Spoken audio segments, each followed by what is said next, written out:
राम राम जी। कैसे हो आप सब? मैं अच्छी हूँ। आज मैं अपने जो बुज़ुर्ग हैं उनके लिए कुछ छोटी छोटी एक्सरसाइज बताऊंगी और उनसे जो बुज़ुर्ग मतलब देखने वाले हैं उनको शायद कुछ फ़ायदा हो सके। बुज़ुर्गों के लिए तो मैं जितना भी बोलूँ वो कम ही है। एक बुज़ुर्गों की वजह से ही हमारे घरों में जो सिस्टम है वो मेंटेन रह पाता है, और घर परिवार को जो जोड़ने का काम है ना वो बुजुर्ग ही कर पाते हैं। तो कई बार क्या होता है कि जो हमारे बुजुर्ग हैं वो जो जोड़ने वाले हैं वो जोड़ों के दर्द से ही परेशान हो जाते हैं, और सबसे ज्यादा जोड़ों का दर्द बुजुर्गों को कहाँ, घुटनों में होता है। घुटनों में किस लिए होता है भाई? ये कहते हैं कि एज इफेक्ट आ रहा है, एज इफेक्ट आ रहा है। फिजिकल एक्टिविटी कम होती चली जाती है। जितनी बॉडी कम एक्टिव रहेगी उतना कहीं ना कहीं उसका इफेक्ट तो आएगा ही। तो वेट भी बढ़ जाता है धीरे धीरे। अब कई हमारे बुजुर्ग ऐसे, एज ज़्यादा हो गई है, वेट बढ़ गया, वेट बढ़ेगा तो उसका सीधा इफेक्ट घुटनों पे जाएगा।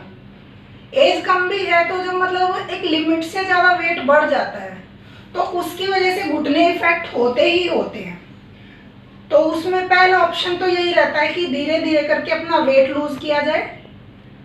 और वेट लूज करने के बाद भी जैसे कई लोगों को रहता है घुटनों में दर्द, तो छोटी छोटी वो होती है, एक्सरसाइज होती है, तो वो अगर करते रहे, हम रेगुलरली करेंगे तो धीरे धीरे घुटनों के दर्द में भी आराम मिलेगा। तो आप लोग ये ट्राई करके देखिए, तो हो सकता है आपको कुछ फ़ायदा हो। तो अभी मैं मतलब बुजुर्ग जो हमारे हैं वो ज़मीन पे बैठ भी नहीं पा रहे हैं, तो अब ये क्या भाई एक्सरसाइज योगा कैसे करें? तो उनकी प्रॉब्लम का एक सॉल्यूशन है चेयर योगा, जो मैं आप लोगों को आज बताऊंगी। और सीधा मैं पैरों की एक्सरसाइज ना करके थोड़ी थोड़ी हाथ पैर उंगली, ये छोटी छोटी एक्सरसाइज हैं, वो आप जितनी आपसे हो पाती है, पाँच काउंटिंग में 10-15 जैसे। और जैसे स्टार्ट कर रहे हो, अभी स्टार्ट कर रहे हो आप लोग, तो कम करें। शुरू के 2-4-5 दिन थोड़ा थोड़ा करें, क्योंकि इससे बॉडी पेन हो जाता है। जब आप स्टार्ट करोगे धीरे धीरे, जैसे बॉडी को आदत पड़ेगी उसके हिसाब से आप थोड़ा थोड़ा करके उसको बढ़ाते जाएंगे, तो फिर आपको धीरे धीरे उसका फ़ायदा भी मिलने लगेगा।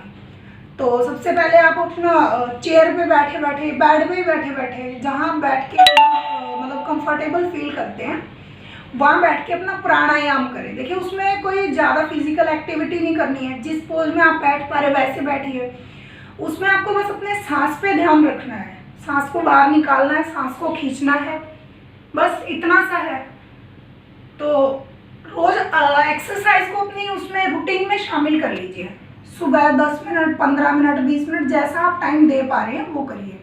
थोड़ा थोड़ा अपनी डाइट का भी ध्यान रखिए, जैसे लिक्विड डाइट बढ़ा दीजिए, और थोड़ा वो क्या कहते हैं, पानी ज़्यादा पीजिए सॉरी और क्या कहते हैं, फ्रूट्स लीजिए, ड्राई फ्रूट्स, थोड़ा भीगा हुआ ड्राई फ्रूट्स, डायरेक्ट ना खा के उसको थोड़ा मतलब भिगो के खाएं तो वो ज़्यादा बेनिफिट करेगा।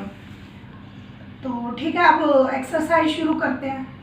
और खाने के बाद अगर सौंफ और मिश्री का पाउडर बना के आप लोग 1 चम्मच लेते हैं तो वो डाइजेशन को भी इम्प्रूव करेगा आपकी। ठीक है, तो अब मैं एक्सरसाइज बता देती हूँ आप लोगों को। आप लोग जहाँ भी बैठे, चेयर पे बैठे हैं, बेड पे बैठे हैं, जिस पोजीशन में आप बैठ पाते हैं, सबसे पहले तो सुबह उठ के थोड़ा सा प्राणायाम, अपने सांस को अंदर बाहर करेंगे।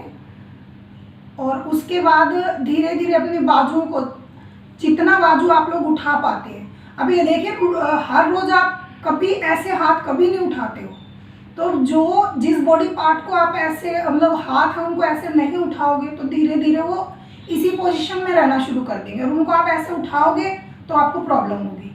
तो अभी आपने धीरे धीरे अपने हाथों को ऐसे उठाना है, जितना उठा पा रहे उतना उठाना है। कभी अपने अंगूठों को ऐसे कर लेना है, कभी हाथों को ऐसे कर लेना है। तो इससे क्या होगा कि आपका ब्लड सर्कुलेशन धीरे धीरे बढ़ना शुरू होगा। और शुरू में अब ज़्यादा मत करना, थोड़ा थोड़ा करना शुरू कीजिए।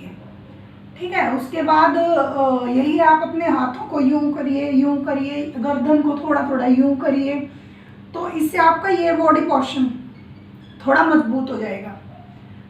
और उसके बाद उंगलियों को ऐसे ऐसे करते रहिए। यूं पहले ये वाला जॉइंट मोड इसको आप फोल्ड कीजिए, फिर यूं, फिर यूं, फिर यूं, फिर यूं, ऐसे ऐसे करते जाएंगे। ठीक है। उसके बाद अपने जो अंगूठे हैं, अंगूठों को ऐसे पकड़ेंगे, यूं जितना कर पा रहे उतना करिए। सांस को यूं छोड़िए,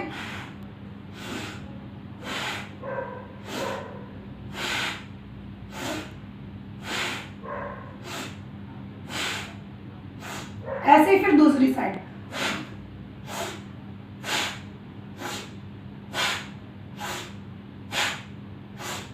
इसमें आपको ये पोर्शन नहीं हिलाना, जैसे है इसको वैसे ही रखिए, ऐसे करके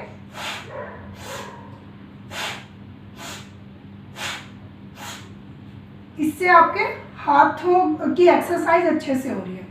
अब मैं पैरों की एक्सरसाइज बताती हूँ। पैरों में आप जमीन पे रखिए, एक पैर को जमीन पे रखिए, दूसरे पैर को ऐसे उठाना है। अब कई अपने पैर को इतना नहीं उठा पाते, तो वो इतना इतना जितना भी उठा पा रहे हैं, चाहे इतना उठा पा रहे, बट उठाओ उसको, यहाँ से सपोर्ट देंगे और ऐसे उठा लीजिए। ऐसे उठाए, इसको यूं यूं इसकी मूवमेंट करवाइए। ये जब आप करवाएंगे तो आपको यहाँ फील होगा ब्लड सर्कुलेशन जो घुटने का है वो स्टार्ट हो रहा है आपका।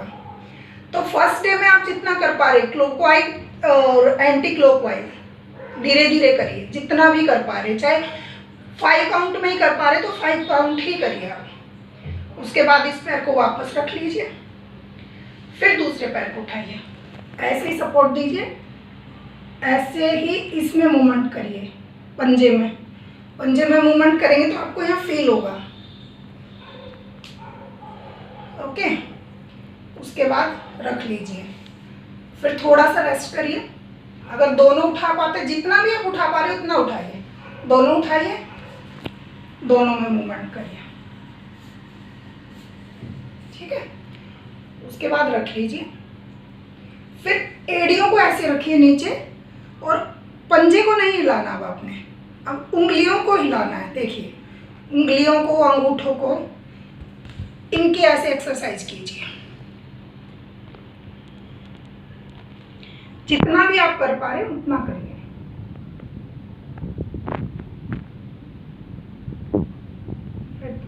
रेस्ट ले लीजिए, इस पैर को यहाँ से पकड़िए जिससे जितना उठ रहा है।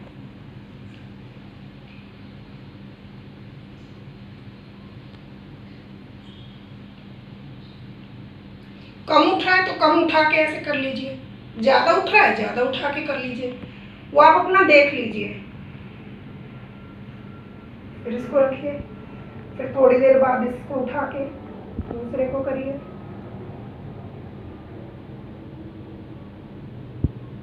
फिर इसको रख दीजिए। इसमें तो आपको ज़्यादा फिजिकल एक्टिविटी करने की भी ज़रूरत नहीं पड़ रही है, धीरे धीरे ये आप एक्सरसाइज करते जाइए। और मैं भी ये उम्मीद करती हूँ कि इससे आपको कोई फ़ायदा मिलेगा।